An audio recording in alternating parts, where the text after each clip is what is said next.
అదేమిటి ఏడుస్తున్నావా? ఇప్పుడు ఏం జరిగిందని? పెళ్లి కాకుండానే తన సర్వస్వం అర్పించిన ఏ అమ్మాయినా బాధపడక తప్పదు. చూడు, నేను మనస్ఫూర్తిగా ప్రేమించి నేను ముద్దు పెట్టుకున్నాను.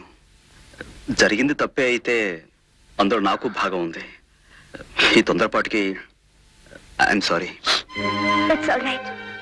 ఇందులో మీ తప్పేం లేదు. పొరపాటు ఏదైనా ఉంటే నాది. వండర్ఫుల్.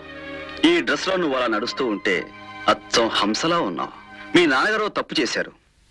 హంసలేఖని మీ సిస్టర్ కి, స్వర్ణరేఖని నీకు పేరు పెట్టి పెద్ద పొరపాటు చేశారు. నిజానికి హంసలేఖ అనే పేరు నీకు పెట్టుండాల్సింది. మా నాన్నగారు ఏం పొరపాటు చేయలేదు, మీరే పొరపడ్డారు. నా పేరే హంసలేఖ, నా సిస్టర్ పేరు స్వర్ణరేఖ.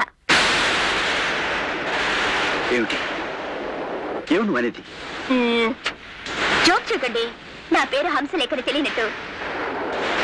రండి కిందకి, కేక్ కట్ చేద్దరు గాని.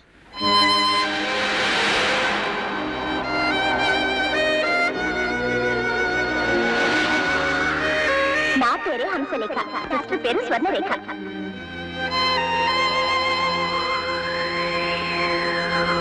నేను మాత్రం కావాలని చేశానంటే అమ్మాయి కలిసిపోయిన ఫోటోలు చూస్తే నువ్వు తిడతావని వేరే ఫోటో తీసి ఆ కవర్ లో పెట్టి అందులో పెట్టేసి. ఎంత మంచి పని చేశారు బామ్మగారు.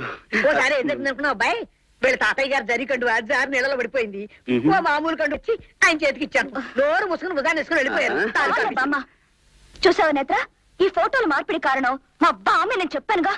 ఏమైనా ఈ తప్పు కనాల్సింది బామ్మగారి కాదు. మరెవరిని? సీక్రెట్ ఫైల్ ని సిలుకు చీల మధ్య పెట్టిన నిన్ను అనాలి. నన్ను? Yes. ఏమైతే ఏం లాభం? ఈ పొరపాటు వల్ల హంసలేఖ లక్కీ ఛాన్స్ కొట్టింది. ఎంచక్క నేత్రతో ముద్దు పెట్టించుకుంది.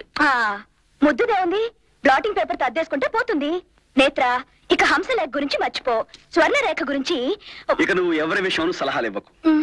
ఇక ముందు స్టీల్ గిన్నెలు ఇతర గిన్నెలు కొనేటప్పుడు చీరలు బాగా దులిపి మరీ కొను.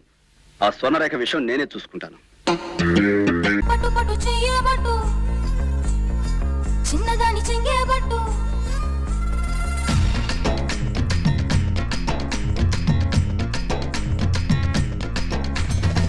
పట్టు పట్టు చెయ్యబట్టు చిన్నదాని చెంగేబట్టు నన్ను నిల్లు దాచి పెట్టు ఓ పుల్లోడా. కట్టు కట్టు చీరే కట్టు, ఒంటె చూపు దూరేటట్టు, నోరు కాస్త ఊరేటట్టు ఓ బుల్లమ్మ.